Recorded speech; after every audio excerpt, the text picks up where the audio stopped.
हिमालय के ऊंचे पहाड़ों में चोटियों के बीच बसा हुआ था झिंझर का छोटा सा गांव। ये एक बहुत ही छोटा सा गांव था। यहां सिर्फ 20 लोग रहते थे। वो लोग साधारण जिंदगी जीते थे, खेती करते थे और अपने जानवरों की देखभाल करते थे। झिंझर में जिंदगी शांत थी। गांव वाले खुश थे। हवा ताजी और साफ थी।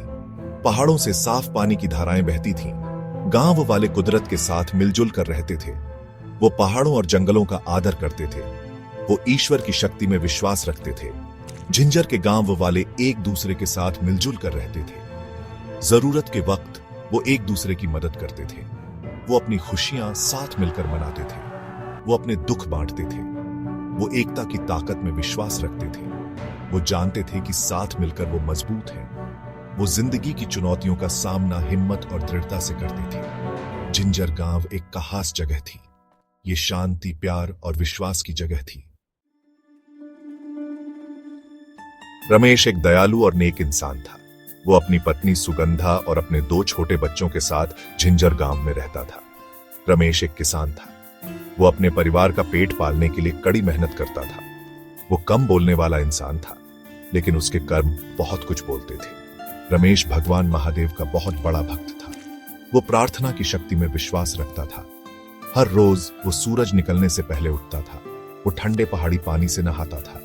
उसका मानना था कि इससे उसका तन और मन पवित्र होता है। फिर रमेश गांव के मंदिर जाता था। वो मंदिर पत्थरों से बना एक छोटा सा ढांचा था।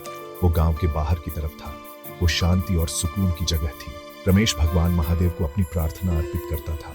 वो अपने परिवार और अपने गांव की सलामती की दुआ मांगता था। रमेश का मानना था कि भगवान महादेव हमेशा उसके साथ है। उसे अपने विश्वास से बहुत सुकून मिलता था। उसकी भक्ति अटूट थी। मंदिर में रमेश का एक नियम था जो वह रोजाना निभाता था। सबसे पहले वो ताजे फूल इकट्ठा करता था। वो हर फूल को बहुत ध्यान से चुनता था। वो सबसे ज्यादा चमकीले और खुशबूदार फूल चुनता था। फिर वो बिल्वपत्र तोड़ता था। बिल्वपत्र भगवान महादेव को बहुत प्रिय माने जाते हैं। रमेश फूल और बिल्वपत्र लेकर मंदिर जाता था। वो अपने हाथ और पैर धोता था। फिर वो श्रद्धा से मंदिर के अंदर प्रवेश करता था। वो फूल और बिल्वपत्र शिवलिंग पर चढ़ाता था। शिवलिंग भगवान महादेव का प्रतीक है। ये उस दिव्य ऊर्जा को दर्शाता है जो पूरे ब्रह्मांड में व्याप्त है। फिर रमेश शिवलिंग पर जल चढ़ाता था। वो अपनी आंखें बंद करता था और प्रार्थना करता था। उसकी प्रार्थनाएं सरल लेकिन हृदय से की गई होती थीं। वो भगवान महादेव से आशीर्वाद मांगता था। वो सभी जीवित प्राणियों के कल्याण के लिए प्रार्थना करता था। रमेश की रोजाना की रस्में उसके अटूट विश्वास का प्रमाण थीं। उसका मानना था कि भक्ति के इन कामों से वो ईश्वर से जुड़ सकता है। एक दिन रमेश बहुत बीमार पड़ गया। उसे तेज बुखार था और उसे बहुत दर्द हो रहा था। उसका परिवार बहुत परेशान था। उन्होंने उसे ठीक करने के लिए हर तरह के नुस्खे आजमाए। उन्होंने उसे जड़ी बूटियों की दवाइयां दी। उन्होंने उसके ठीक होने की दुआ की, लेकिन कुछ भी काम नहीं कर रहा था। रमेश की हालत बिगड़ती जा रही थी। गांव वाले भी परेशान थे। वो रमेश और उसके परिवार से मिलने आए। उन्होंने अपना समर्थन दिया और दुआएं की। उन्होंने उसके जल्दी ठीक होने की उम्मीद और प्रार्थना की। सुगंधा, रमेश की पत्नी, एक मजबूत महिला थी। उसने अपने पति और बच्चों के लिए मजबूत बने रहने की ठान ली थी, लेकिन अंदर ही अंदर वो बहुत डरी हुई थी।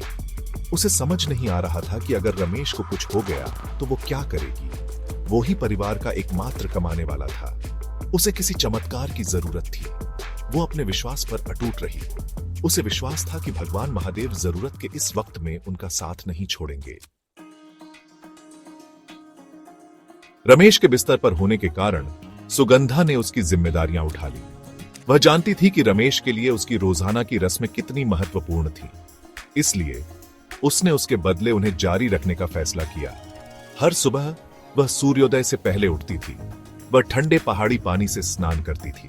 फिर वह ताजे फूल और बिल्वपत्र इकट्ठा करती थी। सुगंधा मंदिर जाती और उन्हें भगवान महादेव को अर्पित करती। वह रमेश के ठीक होने के लिए प्रार्थना करती और साथ ही इस चुनौती का सामना करने की शक्ति के लिए भी प्रार्थना करती। सुगंधा का विश्वास कभी कम नहीं हुआ। उसे विश्वास था कि भगवान महादेव उसकी प्रार्थना सुन रहे हैं और जानती थी कि वह अपने समय पर उनका उत्तर देंगे। सुगंधा की भक्ति को देखकर गांव वाले चकित थे। वे हमेशा से उसे एक पवित्र महिला के रूप में जानते थे, लेकिन इस कठिन समय के दौरान उसका समर्पण वास्तव में प्रेरणादायक था। वे उसके इर्द गिर्द जमा हो गए, अपना समर्थन और प्रोत्साहन दे रहे थे। दिन हफ्तों में बदल गए और रमेश की हालत में सुधार के कोई लक्षण नहीं दिख रहे थे। सुगंधा हताश थी। उसने पहाड़ों पर ऊंचे रहने वाले एक बुद्धिमान ऋषि से मार्गदर्शन लेने का फैसला किया। गांव वाले उनकी बुद्धि और उपचार शक्तियों के बारे में बताते थे। सुगंधा जानती थी कि यात्रा कठिन होगी, लेकिन अपने पति के लिए उसका प्यार उसे ताकत देता था। उसने अपने बच्चों को एक दयालु पड़ोसी की देखभाल में छोड़ दिया। वह भारी मन से लेकिन अटूट विश्वास के साथ अपनी यात्रा पर निकल पड़ी। यात्रा लंबी और थका देने वाली थी। सुगंधा को उफनती नदियों और खतरनाक पहाड़ी दर्रों को पार करना पड़ा, लेकिन उसने कभी हार नहीं मानी। उसके दृढ़ संकल्प ने उसे आगे बढ़ाया। अंत में वह ऋषि के विनम्र निवास पर पहुंची। ऋषि एक दयालु और सज्जन व्यक्ति थे। सुगंधा ने जैसे ही अपने दिल की बात कही, उन्होंने धैर्यपूर्वक उसकी बात सुनी। वह उसके अटूट विश्वास और अपने पति के प्रति उसके गहरे प्रेम को समझ सकते थे। उसने उसकी मदद करने का फैसला किया। ऋषि ने सुगंधा को विशेष निर्देश दिए। उन्होंने उसे 12 ज्योतिर्लिंगों, भगवान शिव के सबसे पवित्र निवास स्थान के दर्शन करने के लिए कहा। उन्होंने कहा कि प्रत्येक ज्योतिर्लिंग पर उसे पवित्र गंगा नदी का जल चढ़ाना चाहिए। उन्होंने उसे आश्वासन दिया कि अगर उसने ईमानदारी और भक्ति के साथ ऐसा किया तो भगवान शिव उसकी प्रार्थना अवश्य सुनेंगे। सुगंधा ने कृतज्ञता में अपना सिर झुका लिया। वह अपने पति को बचाने के लिए कुछ भी करने को तैयार थी। सुगंधा नए सिरे से आशा के साथ अपनी तीर्थ यात्रा पर निकल पड़ी। उसने पूरे भारत की यात्रा की। उसने अत्यंत भक्ति के साथ प्रत्येक ज्योतिर्लिंग के दर्शन किए। उसने गंगा जल चढ़ाया और रमेश के ठीक होने के लिए पूरी श्रद्धा से प्रार्थना की। उसकी यात्रा चुनौतियों के बिना नहीं थी। उसे रास्ते में कई बाधाओं का सामना करना पड़ा, लेकिन उसने कभी हिम्मत नहीं हारी। वह जानती थी कि भगवान शिव उसकी परीक्षा ले रहे हैं। उसने हर चुनौती का सामना साहस और दृढ़ संकल्प के साथ किया।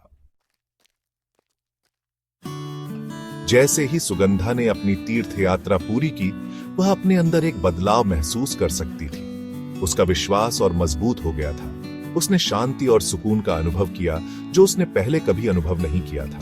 वह जानती थी कि भगवान शिव ने उसकी प्रार्थना सुन ली है। इस बीच झिंझर में वापस रमेश की हालत में चमत्कारिक रूप से सुधार होने लगा था। बुखार उतर गया था और दर्द कम हो गया था। वह अभी भी कमजोर था, लेकिन वह खतरे से बाहर था। गांव वाले बहुत खुश हुए। उन्होंने रमेश के ठीक होने का श्रेय सुगंधा के अटूट विश्वास और उसकी कठिन तीर्थ यात्रा को दिया। उन्होंने महसूस किया कि विश्वास वास्तव में पहाड़ों को भी हिला सकता है। सुगंधा झिंझर वापस लौटी तो उसने पाया कि उसका पति ठीक होने की राह पर है। वह बहुत खुश हुई। उसने भगवान शिव की दया के लिए उन्हें धन्यवाद दिया। वह जानती थी कि उसकी तीर्थ यात्रा व्यर्थ नहीं गई थी। उसके विश्वास को पुरस्कृत किया गया था। रमेश का ठीक होना किसी चमत्कार से कम नहीं था। सुगंधा की भक्ति की शक्ति को देखकर गांव वाले चकित थे। उन्होंने महसूस किया कि सच्चा विश्वास किसी भी बाधा को दूर कर सकता है। रमेश और सुगंधा की कहानी झिंझर गांव में एक किंवदंती बन गई। इसने इस बात की याद दिलाई कि विश्वास और प्रेम ही सब कुछ जीत सकते हैं। उन्होंने सीखा कि सबसे बुरे समय में भी किसी को उम्मीद नहीं छोड़नी चाहिए। भगवान महादेव हमेशा सच के साथ रहने वालों की प्रार्थना का उत्तर देने के लिए मौजूद रहेंगे। झिंझर गांव के लोग नए सिरे से विश्वास और भक्ति के साथ अपना जीवन जीते रहे। वे जानते थे कि जब तक उन्हें ईश्वर पर विश्वास है, वे जीवन की किसी भी चुनौती का सामना कर सकते हैं। और इस तरह रमेश और सुगंधा के अटूट विश्वास की कहानी पीढ़ी दर पीढ़ी चली आ रही है। जो इसे सुनता है उसके दिल में आशा और भक्ति की प्रेरणा जगाती है।